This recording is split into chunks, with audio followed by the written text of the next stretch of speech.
My hand was on the doorknob, ready to knock on my daughter's door, when I heard her talking inside, planning to scam me for money.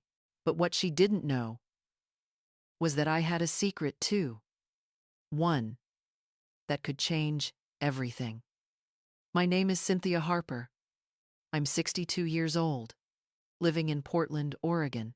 Until 3 months ago, I still thought I was a happy mother.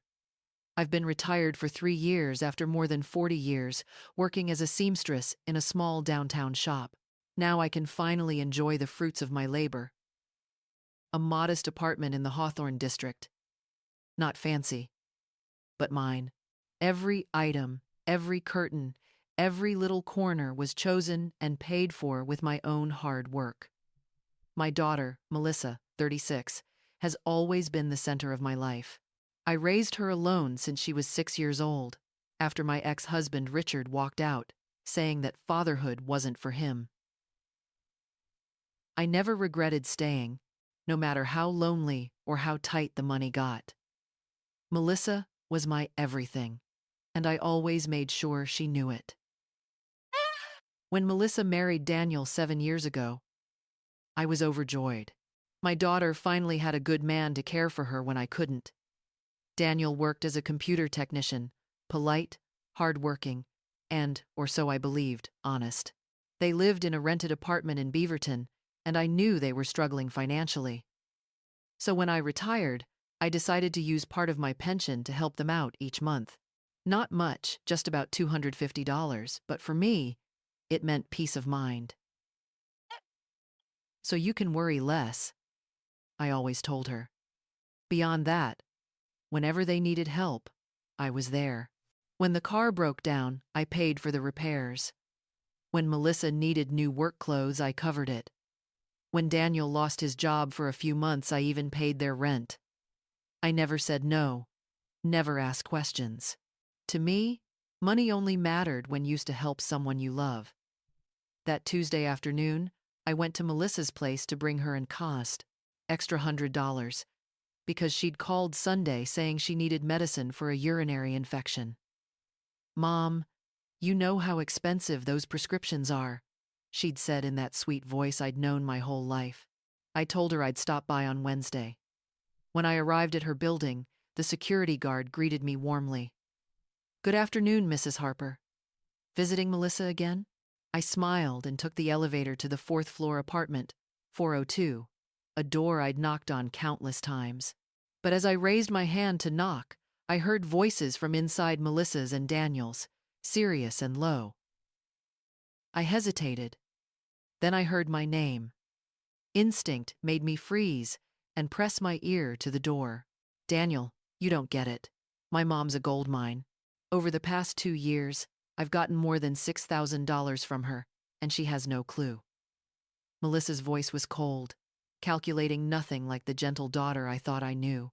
Daniel whispered, "But Melissa, don't you think that's too much? Your mom only has her pension." "Oh, come on. You're too naive. She lives alone. She doesn't need much. Besides, I'm her only child. Everything will be mine someday anyway, right?" Then she laughed, a laugh that sent chills down my spine. "Listen," Melissa continued. "I've got a great idea. What if I pretend to be pregnant?" I froze. My only daughter was planning to scam her own mother. If I tell her I'm expecting, she'll be over the moon and spend a fortune: the crib, baby clothes, doctor visits, vitamins, at least a few $1,000s. And when I say I lost the baby, she'll give me more money to recover. Easy. Daniel hesitated. "Melissa, your mom's always been good to us. That's awful." "You don't understand," she said sharply. "My mom's clueless. I've made up stories for 2 years, and she's never questioned anything: your illness, the car, repairs, all fake. She believes everything because she loves me blindly." I leaned against the wall, my legs trembling. 2 years, 2 years of lies and manipulation from the very person I loved most in this world, Daniel whispered. "But what if your mom asks to see a doctor's note?" "Already handled," Melissa said, confidently. I'll buy fake test results online and tell her it's a private doctor who doesn't allow family visits. Trust me, in 3 months, we'll have at least $3,000 in the bank. Hearing footsteps approach, panic hit me. I turned and rushed down the stairs, my heart pounding so hard I thought it might burst. I walked out of that building like someone escaping a crime scene, and in a way, I was. I was running from the terrible truth I'd just discovered. I wandered aimlessly through the streets of Portland, her words echoing in my head. She's so naive, so stupid. She believes everything I say. Each word was a knife, cutting straight into my heart. I sat down on a park bench and couldn't hold back my tears.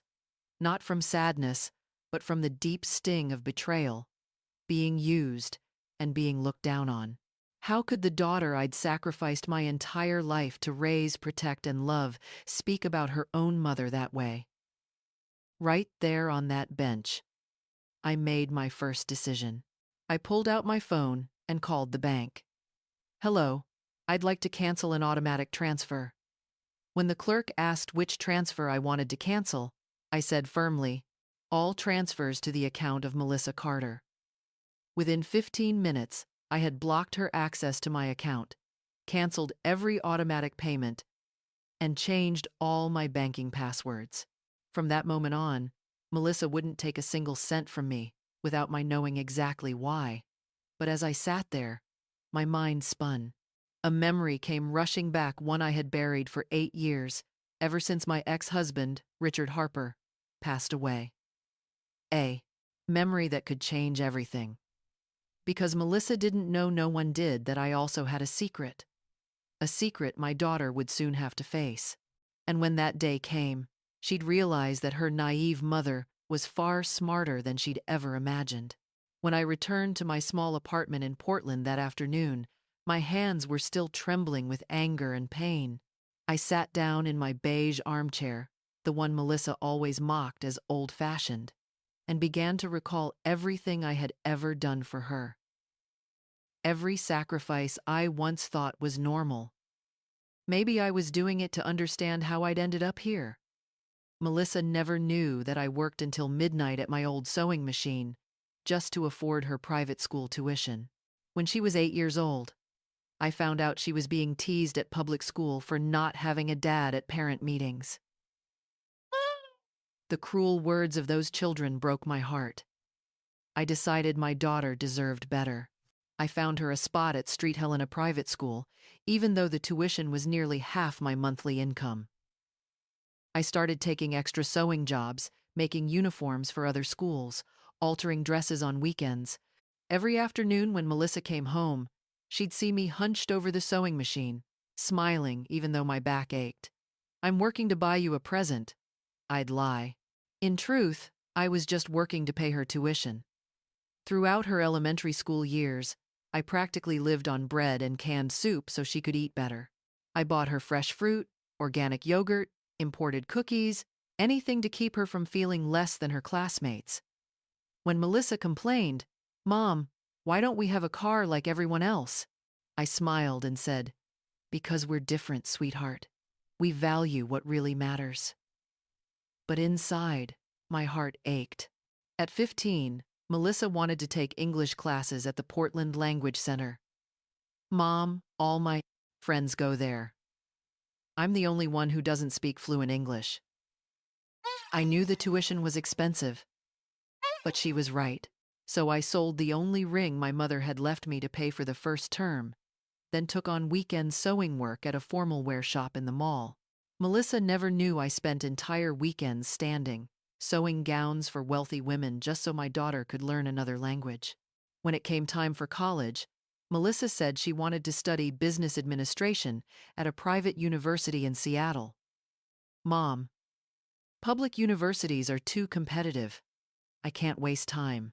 I need to start working soon." I understood, but the tuition was overwhelming. So I started cleaning houses for a wealthy family in Lake Oswego every Sunday. Melissa thought I was visiting a friend, but in reality, I was scrubbing floors, washing dishes, and scouring bathtubs until my hands cracked. At night, when she asked, "Did you have a good time, Mom?" I smiled and said, "I did, honey. I really did." For 4 years of college, I worked 7 days a week, sewing from Monday to Friday and cleaning homes on weekends. Thanks to that, Melissa graduated without ever needing a part-time job or worrying about money. When I watched her flip her hair and smile proudly at her graduation, I cried tears of pride mixed with exhaustion. After college, Melissa found a job with a small salary, but wanted to move out. "Mom, I'm 26. I can't live at home forever." I understood, but I knew she couldn't afford rent in expensive Portland. So I took out a bank loan and made a down payment on a small apartment for her in a quiet neighborhood near Reed College. Melissa's face lit up with joy. She said, hugging me so tight that I forgot all about the back pain from those endless nights of work. When she married Daniel, I wanted her to have the perfect wedding. Melissa deserved a day to remember, even if it meant I'd be in debt for almost 3 years. I rented a hall, booked the catering, and bought her a wedding dress imported from Los Angeles. "Mom, you didn't have to spend so much," she said, but in her eyes, I saw pure happiness. I even paid for their honeymoon trip to Aspen, the place she had always dreamed of visiting. I worked overtime for 6 months to make it happen. When they came back smiling, showing me their wedding photos and memories, I thought, all my sacrifices were worth it. But then, everything began to change. Melissa started visiting me less. Our conversations grew shorter, colder. She only called when she needed something, and as always, I couldn't say no. When she began asking for money more often, I didn't question it. I thought it was normal what mothers do, helping their children when they need it. "Mom, you know I hate asking, but we're really short on money right now." And I, out of habit, transferred the money right away, never asking what it was for. I trusted her completely. After all, Melissa was my only daughter, my only family. But now, sitting alone in my quiet apartment, I finally understood something terrible. I had raised a monster. Not intentionally, but I had. Melissa had learned that all she had to do was ask, and she'd get everything from me, no effort, no gratitude. I had taught her that a mother's love is unconditional, that I'd give up everything for her. But I had also taught her, without realizing it, that I was someone easy to exploit that. With a few tears and a soft tone, she could have it all. The phone rang. It was Melissa. "Mom, you forgot to come by today. I waited for you." Her voice was sweet and gentle, the voice of a loving daughter. "I'm sorry, honey. Something came up," I said, my tone colder than I intended. "That's okay, Mom. You can come tomorrow. I just really need the money for medicine." Medicine again, another excuse that always made my heart soften. "I'll see what I can do, Melissa. Are you and Daniel doing okay?" "We're fine, Mom. Just worried about this infection. You know how annoying that can be." She laughed. And for a moment, I almost believed her. Almost. "All right, sweetheart. Call me if you need anything. Thanks, Mom. I love you." "I love you too, Melissa." I hung up and broke down crying. Even knowing the truth that she was lying, I still loved her. I still wanted to believe that "I love you, Mom" was real. I still wanted to believe that somewhere deep inside, she still cared for me. But I knew it was time to make a decision. I couldn't keep pretending I didn't know. I couldn't keep playing the naive mother in her eyes. I took a sheet of paper and began to write a list of every time Melissa had asked me for money over the past 2 years. Every excuse, every emergency, every illness I now knew were lies. When I finished, I looked at the final number. $6,400. 2 years. I had given my daughter $6,400 money.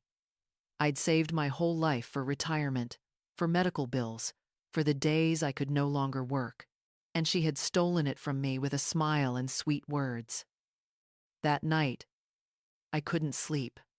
I stared at the ceiling, thinking about the daughter I had raised, the woman she had become, all the sacrifices I had made and taken for granted, and the secret I was still keeping, the one that could change everything. That secret would show Melissa that the foolish mother she looked down on was far from foolish. The next morning, I began my plan to teach my daughter a lesson she would never forget. I woke up with a strange clarity. The confusion and pain from the day before were gone. It was anger or disappointment, but I knew one thing. I had changed. I couldn't keep this to myself anymore. I needed to talk to someone.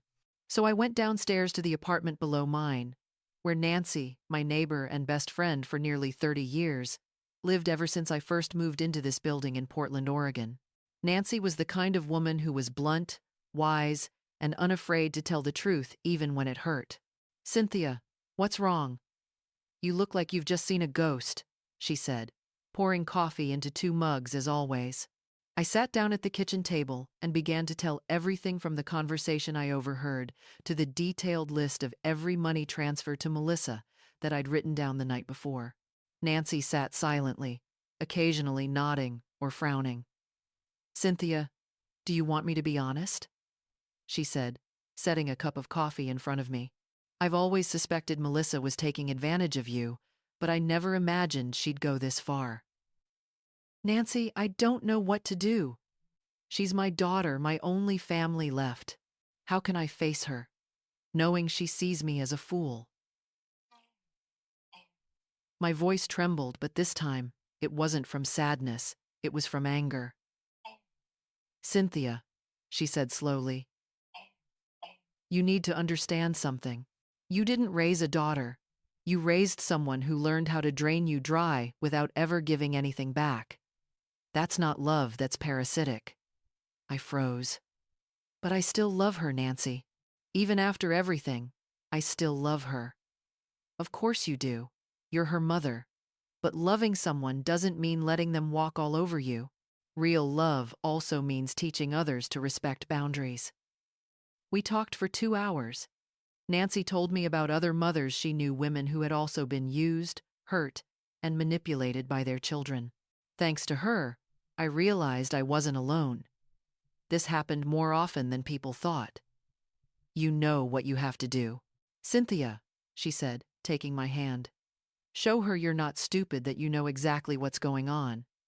But don't act out of anger. Do it with intelligence and calm." When I returned to my apartment, my mind was on fire. I sat in front of my computer and started researching emotional manipulation about adult children who exploit their parents for money.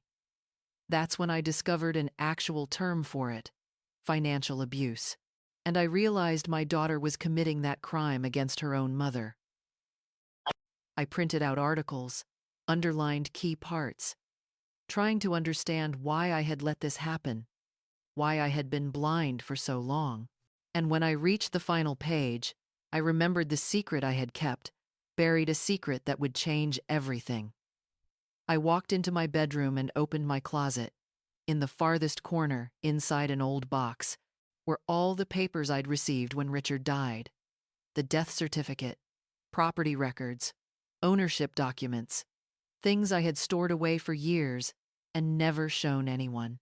I pulled out the title deed to the apartment where Melissa was living and read it carefully. Everything was clear, black and white. Apartment 402, Westbrook Residences, Beaverton, owned by me. That apartment had been left to me in Richard's will as a gesture of compensation for the years he had abandoned me. Those words were still bold on the page, and I knew this secret would become the beginning of the lesson my daughter would never forget. When I discovered that 8 years ago, I had been shocked. I hadn't even known Richard owned that apartment. At the time, it was being rented for $800 a month. When the lease ended, I didn't renew it because I already had another plan for that place. Around that same time, Melissa began complaining that her landlord was raising the rent. Mom, I don't know what to do. He's asking for $1,200 a month now. It's too much for us. That's when an idea came to me. Melissa, I know of an apartment in Beaverton. The owner's a friend of mine, might give you a good deal. She instantly lit up. When she came to see the place, Melissa fell in love with it right away. Mom, this place is perfect. Do you know how much they're asking for rent? Let me talk to the owner. I'm sure I can get you a good price. When I got home, I called her back. Sweetheart, I negotiated a great deal. Just $800 a month, but rent must be paid on the 5th of every month. Melissa squealed with excitement on the phone. Mom, you're amazing! How did you pull that off? I smiled. Oh, I have my ways. What Melissa didn't know was that those $800 went straight into my savings account. In truth, I was collecting rent from my own daughter for the very apartment that belonged to me. At first, I felt a bit guilty, but then I thought this was her small way of contributing, after years of giving me nothing back. Besides, I wasn't spending the money. I was saving it for her own future. But now, after discovering she had lied and drained money from me for 2 years, that guilt vanished completely. The truth was, I'd only been charging her $800 a month for an apartment worth over $200,000. I had been far too generous. I pulled out all the transfer receipts that Melissa had made, a total of $28,800 over 3.5 years. The money she thought she was sending to a distant landlord had actually been quietly sitting in my savings account. That afternoon, Melissa called again. Mom, are you coming over today? I really need to buy the medicine. I answered calmly. Melissa, I was thinking, why don't you and Daniel come over for dinner tomorrow night? It's been a while since I cooked for you two. There was silence on the other end for a few seconds. Tomorrow might be hard, Mom. Daniel's working late, and I'm tired. That's too bad. Did you buy the medicine yet? No, Mom. I was waiting for you. You know I hate asking. Melissa, I interrupted. I have something I need to talk to you about. Why don't you come over tonight instead? I have something important to say. What is it, Mom? You're making me nervous. It's nothing bad, just a conversation we should have had a long time ago. Around 8 p.m. Okay? Melissa agreed, though her voice was hesitant. I hung up and started getting ready. I knew that night wouldn't be easy, but it needed to happen. All my life, I had protected Melissa from the truth and from the consequences of her own actions. Now, it was time for her to face reality. I spent the whole afternoon organizing every document: the apartment ownership deed, the rent payment receipts, the bank statements with every transfer I had ever sent her. I wanted her to see real numbers, not just words. At exactly 8 p.m., Melissa arrived. Her face looked tired. Her eyes filled with fake sadness, probably trying to play the role of the sick daughter who needed medicine. Hi, Mom. How are you? She said, kissing my cheek, a cold, mechanical gesture. I'm fine, sweetheart. Sit down. I'll make some coffee. Sure, Mom. Oh, about the money. Melissa, I cut her off. Before we talk about money, I want to tell you something. Something I should have told you a long time ago. I brought out the coffee and sat across from her. Melissa sat on the sofa, tense and impatient, clearly wanting to finish quickly and leave. Sweetheart, do you remember when your father passed away? Of course I do, Mom. Why are you bringing him up? What's going on? When your father died, I found out he left a will. In it, he left me a few things. Kind of things, Mom? Melissa frowned. An apartment in Beaverton. Apartment 402, Westbrook Residences. I watched her face go pale, her eyes wide in shock. Mom, I'm talking about my apartment. The one you've been living in for the past 3.5 years, it belongs to me. The room fell into a heavy silence. Melissa stared at me, confused, as if she didn't understand the words coming out of my mouth. Mom, that's impossible. Daniel and I have been paying rent to Mr. Johnson. $800 a month. There is no Mr. Johnson, Melissa. That money went directly into my savings account. You've been paying rent to your own mother. Melissa jumped up, pacing back and forth, her eyes blazing with anger. This can't be real. Why would you do that? Why didn't you tell me? Because I wanted to give you a chance to live decently, in a good place, and to learn to appreciate its value. $800 for a big apartment in Beaverton is definitely cheap, she said, her voice breaking. But you lied to me. You made me pay rent for my own apartment. At that moment, a strange calm came over me. A peace born from knowing I was doing the right thing, that I was finally protecting myself. Melissa, you want to talk about lies? Then let's be honest. I placed the stack of bank statements on the table. In the past 2 years, you've asked me for money 37 times. 37 times you made up stories, excuses, and emergencies. Medicine, car repairs, overdue bills, Daniel's job troubles, every single one of them a lie. Melissa froze, staring at me in shock. Mom, what are you talking about? Melissa, I said slowly, I heard your conversation with Daniel yesterday. I heard the two of you planning to fake a pregnancy just to get more money from me. I heard you call me stupid, naive. Melissa's face turned pale, her legs trembling, before she collapsed onto the sofa. Mom, you don't understand. We're struggling so much. We had no choice. No choice but to lie to me? To treat me like a fool? To pretend you were pregnant just to squeeze money out of me? It wasn't blackmail, Mom. I just meant to borrow it. I was going to pay you back when things got better. Melissa, you called me a gold mine. Someone gullible. Someone you could easily manipulate. Is that how you show love to your mother? Melissa began to cry, but this time, it wasn't the fake crying I'd heard before. It was the sound of someone who had just been exposed.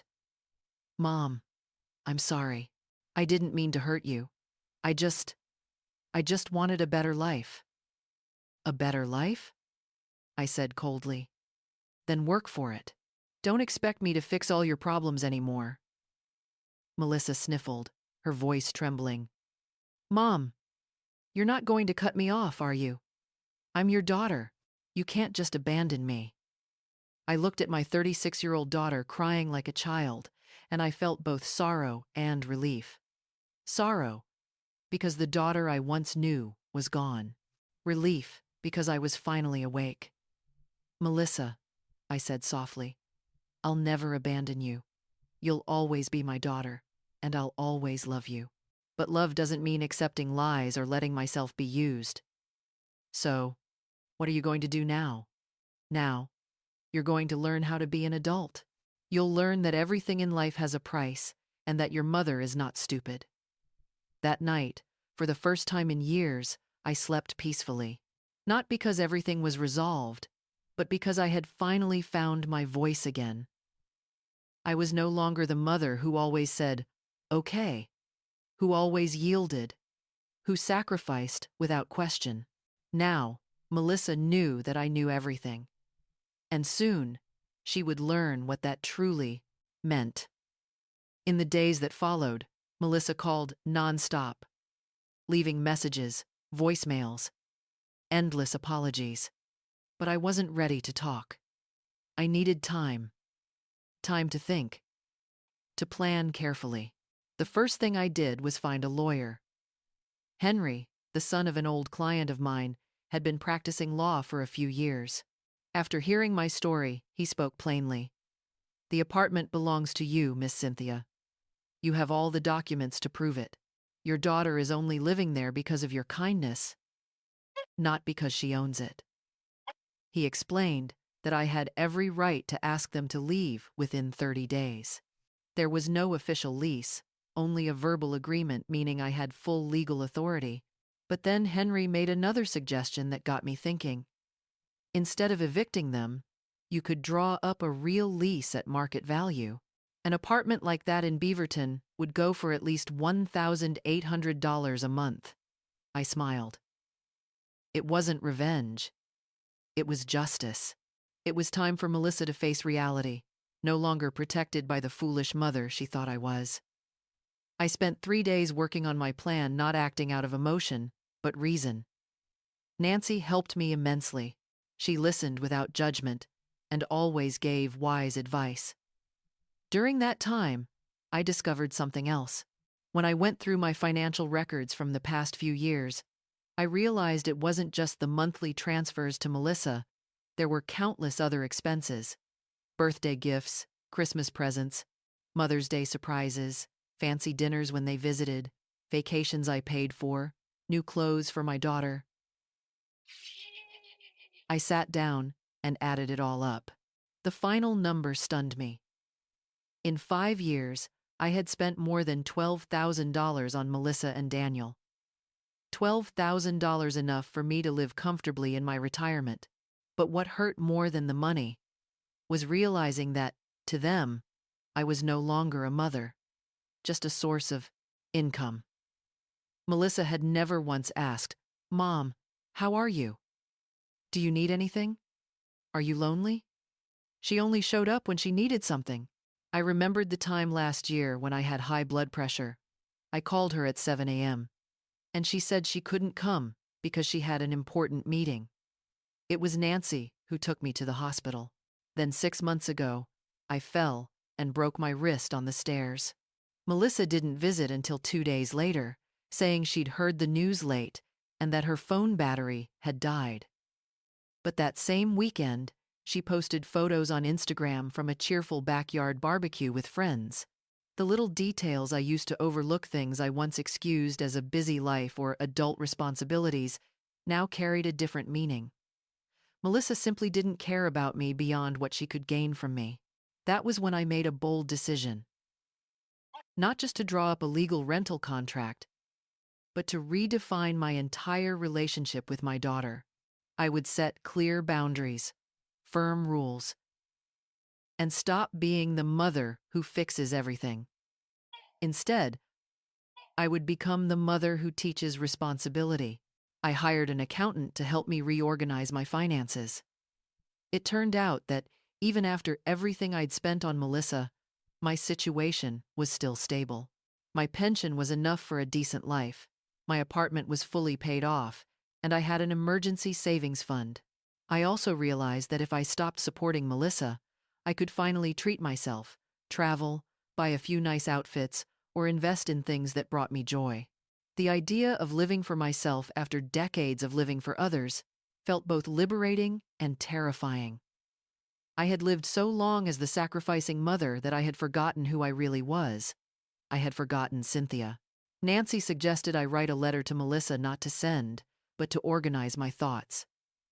I spent the whole afternoon writing, pouring out everything I'd never dared to say. All the disappointments, the hurt, and the sacrifices my daughter had never acknowledged. When I finished, I burst into tears, but they weren't tears of sadness. They were tears of release. I was freeing myself from 36 years of emotional bondage, from love that had turned into dependence. After a week of silence, I called Melissa. She picked up immediately, her voice nervous. I arranged a meeting with her and Daniel at their apartment, the one they thought was theirs, but in truth, belonged to me. I arrived on time, carrying a thick folder. Henry, my lawyer, had prepared everything: a new lease contract at market rate, and all the documents proving I was the legal owner of the property. Melissa looked anxious, Daniel embarrassed. They both knew this meeting would change everything. I spoke calmly. "This apartment belongs to me. If you two want to keep living here, you'll need to pay a fair rent, $1,800 a month, plus building fees, a formal lease, clear terms." Melissa froze. She said they couldn't afford it, that the price was higher than their income. I replied, "That's no longer my responsibility. You're adults, married adults, and you need to take care of yourselves." I gave them two options: either sign the lease and pay full rent, or move out within 30 days. There was no third option. Daniel, who had been silent the whole time, finally asked quietly, "Can't we negotiate a little, Mom?" I answered firmly, "No. That's the fair market value of this apartment. I'm not doing charity anymore." Melissa burst into tears, accusing me of being cruel, heartless, saying I was taking revenge and that I wasn't the mother she once knew. I smiled and said, "You're right. I'm not the mother you used to know. That mother was too kind, too weak, and had been taken advantage of for far too long. This mother, she loves herself now." The couple asked for more time to think. I gave them until the weekend to decide. After that, if they didn't make a choice, I would make it for them. I left the apartment with a strange feeling. Not happiness, not sadness, but deep peace. For the first time in many years, I felt I had done the right thing. That evening, Nancy came over for dinner.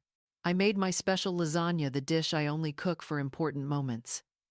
We sat at the table, talking about life and new beginnings. For the first time in decades, I had plans that had nothing to do with Melissa, plans made just for me.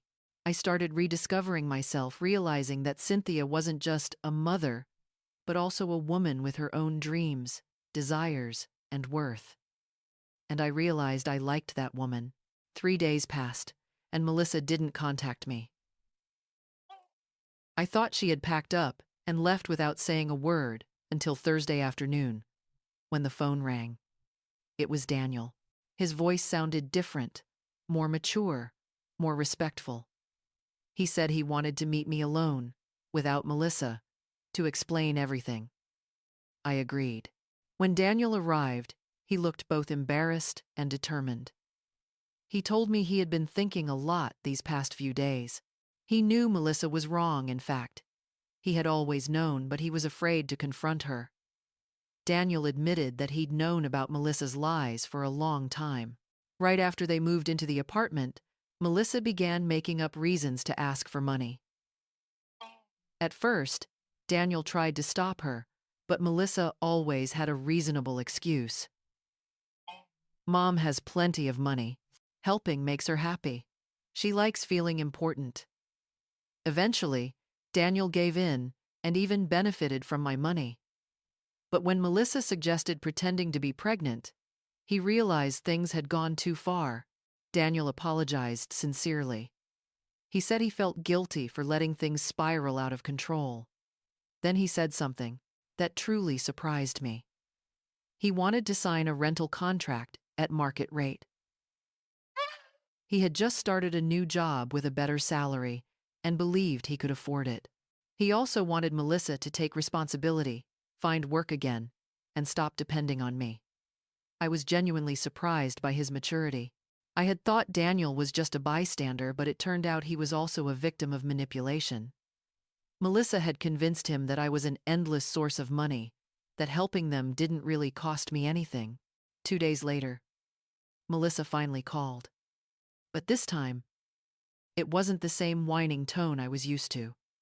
Her voice was calm, serious. She said that after talking with Daniel, she understood how serious things had become.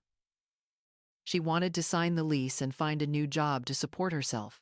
But what surprised me most was when she said, "Mom, I want to see you. Not to bargain, not to ask for money. I just want to apologize sincerely." We met at a small cafe on the outskirts of Portland. When Melissa walked in, I almost didn't recognize her. She looked thinner, with dark circles under her eyes, but there was something different in her gaze, a kind of awareness, as if she'd just woken up from a long dream. Melissa told me she had spent the past few days reflecting on our relationship. She said she realized that all these years, she had never seen me as an independent person, only as a mother, not as a woman with feelings, dreams, and her own sadness. She apologized for treating me like an ATM, not like a mother. Melissa admitted that what she did was unforgivable, but she wanted to try again to rebuild a new kind of relationship, one based on honesty. She also said she had started therapy to understand why she had become so selfish and why she had lost the ability to love without expecting something in return. I listened quietly. Part of me wanted to believe that my daughter had truly changed, but another part stayed cautious. After so many years of deceit, I couldn't trust so easily anymore. I told Melissa that I appreciated her apology, but words alone wouldn't be enough. If she truly wanted to repair our relationship, she had to prove it, starting by taking financial responsibility for her own life. Melissa nodded. She said she would sign the lease and do her best to honor her commitments. She also said she understood if I didn't want to help her financially anymore, that it was fair after everything that had happened. 3 months have passed since that day.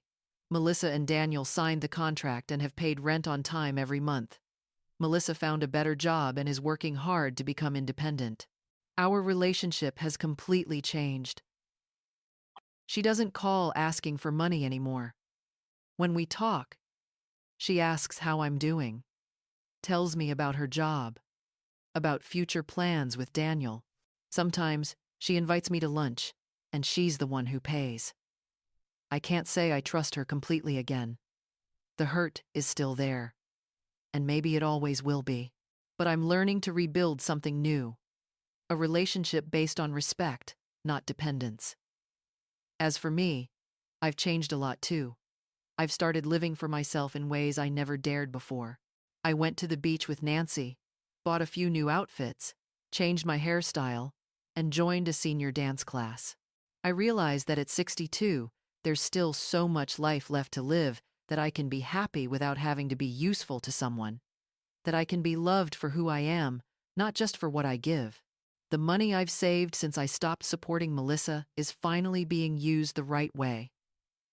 Part goes into my emergency savings account, and the rest I spend on myself, on the small joys I once forgot. For the first time in 62 years, I spend money on myself without feeling guilty.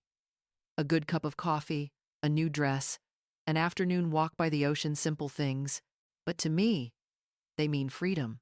Sometimes I ask myself, was I too harsh on my daughter? Should a mother forgive unconditionally, no matter what her child does? But then I remember that cruel conversation I overheard, her cold voice as she planned to deceive me. And I understand. Forgiveness doesn't mean accepting everything. Forgiveness means giving someone a new chance with boundaries. It's love with dignity, not blind devotion. Now Melissa is learning how to be a responsible adult, and I'm learning how to be a mother who respects herself. I don't know if our bond will ever return to what it once was, but I know one thing for sure. Our relationship is more honest now. When I look back, I no longer feel anger, only relief. Relief that I discovered the truth before it was too late.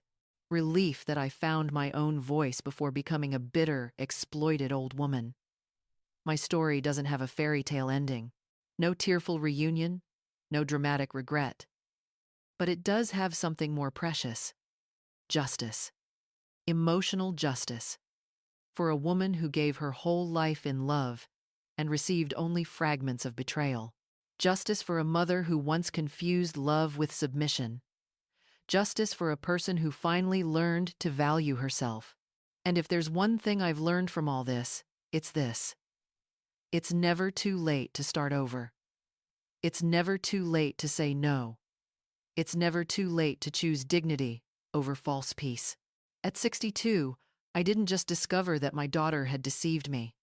I discovered that I had deceived myself, believing that love meant enduring everything, that being a mother meant sacrificing without limit. Now I understand. True love sometimes has to be firm to be real. And the greatest lesson a mother can teach her child is the value of self-respect. My daughter unintentionally taught me that I'm worth more than I ever believed. And for that, I'm even grateful for the pain she caused. Because that pain awakened me, helping me begin to live the life I truly deserve. The story you just heard is a fictional work inspired by real events, with names and settings changed to protect privacy. But no matter where it happens, the love between a mother and her child, sometimes painful, sometimes silent, will always be one of the hardest bonds to break. What about you? Would you stay silent to keep the peace, or speak up to find yourself again? There's no right or wrong answer, only hearts trying to love, forgive, and live true to their own values. I believe that God blesses those who face the truth with kindness, and He heals even the deepest wounds born from family love. Thank you for listening to Cynthia's story. At the end screen, you can choose to watch 2 more favorite videos, each one a journey of faith, compassion, and awakening.